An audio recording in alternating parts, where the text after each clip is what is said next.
Everything has to be different in Texas, and in Texas real estate, it's no different. While most of the nation deals with some form of transaction brokerage or dual agency or disclosed dual agency, here in Texas, we have our own spin on things. And that spin is called intermediary. The week before Easter, I received a phone call from a lady in Dallas who was filing a complaint against her realtor and already filed a lawsuit.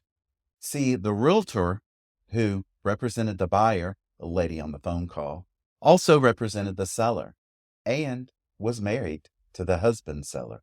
Then that realtor went on to brag on social media about wearing three hats, all the while not understanding what she had done wrong. You see, in Texas, intermediary came in about 1994 after the legislature in Texas basically passed a bill that said, hey, dual agency and disclosed dual agency wasn't going to work in Texas for Texans. And we were now going to have intermediary. Historically in real estate, all real estate agents worked for the seller. They were sub-agents, which meant you left the buyer high and dry to defend for themselves in the real estate world, which that all changed back in 1992 with the recognition of buyer's agency. Then, after buyer's agency was seen as a necessary side of agency, the powers that be had to figure out how they were going to prevent agents from trying to work with a buyer and a seller in the same transaction while giving them full representation. You know that old saying, you can't ride two horses with one ass? And that's exactly what Texas was thinking. Of course, you can ride two horses, just not at the same time.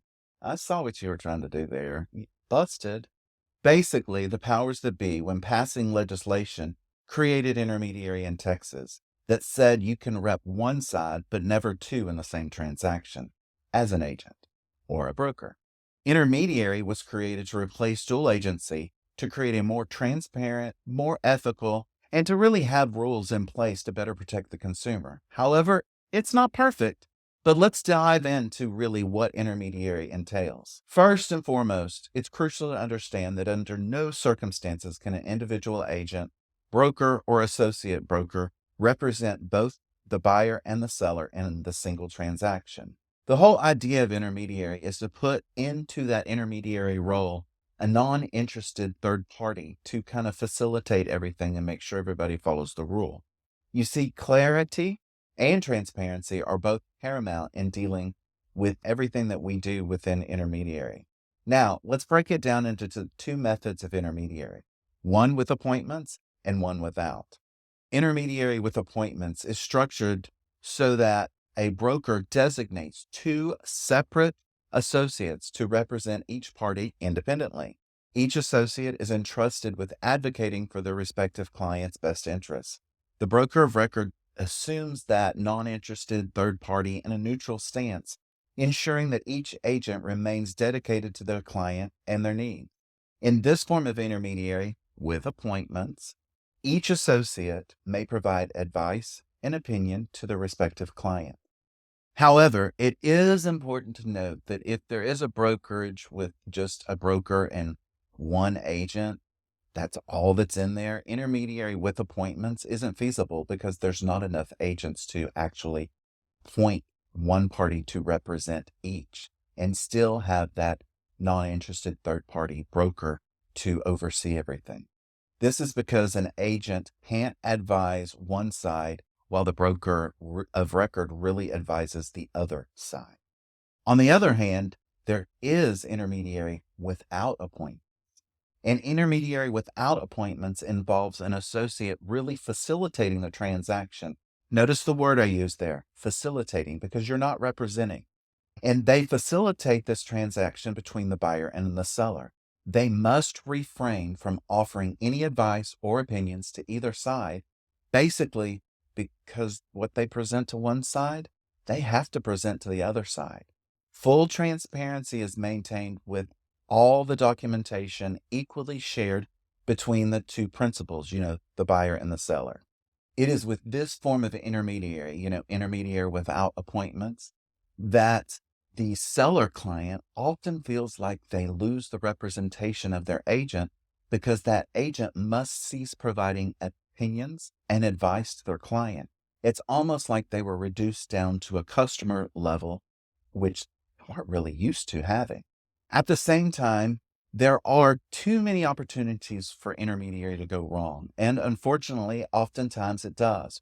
Without clearly describing what's going to happen with each client and what's going to happen with intermediary with appointments or without appointments, many clients can tend to get frustrated and can even be harmed. Although this may not be the goal, the agent entering into the intermediary status with the client in either form of appointment or without must clearly describe what's going to happen and what they're prohibited from doing. This is how it works best for all those parties involved. Now, if you're not really reading between the lines here, let me make it clear. This is a longer and more detailed conversation that agents should be having with their clients. The seller client in intermediary without appointments needs to know that the level of representation that they were getting ahead of time isn't going to be what is going to be happening going on in the future. Now, let's be real. I'm an instructor, also a real estate broker, and I teach intermediary. And I can safely say that a low number of agents truly understand intermediary correctly. Therefore, how do you perform something that you can't really explain that well? You got it not very well, right? Regardless of which method you, your agent, opt for, it's imperative that the agreement that is documenting in writing from the onset is utilizing a form signed by all parties and everybody understands the role that the agent or agents are going to play in this transaction. It is on this form that the agents would really need to make sure that it is clear if you're facilitating the transaction or if there are two different agents assigned to each of the parties to represent them, and also disclosing any type of material relationships those agents have with the consumers or really with each other. So here's an important and crucial element of intermediary. Intermediary without appointments should never be an answer or performed when an agent is one of the principals. And remember at the beginning of my story, that agent who represented the buyer, then represented the seller, and was one of the sellers?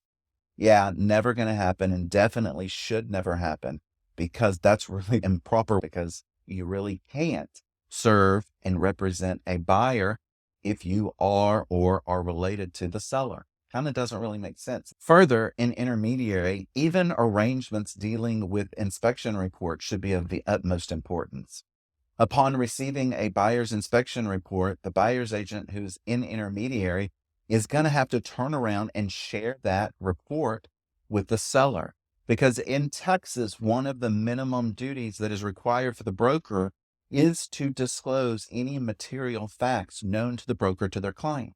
So if you backtrack just a second, in intermediary, both the buyer client and the seller client are both clients of the broker and the brokerage. This ensures that the seller is informed of any material defects in the property that the broker would be aware of in accordance with those minimum standard requirements of that broker-client relationship.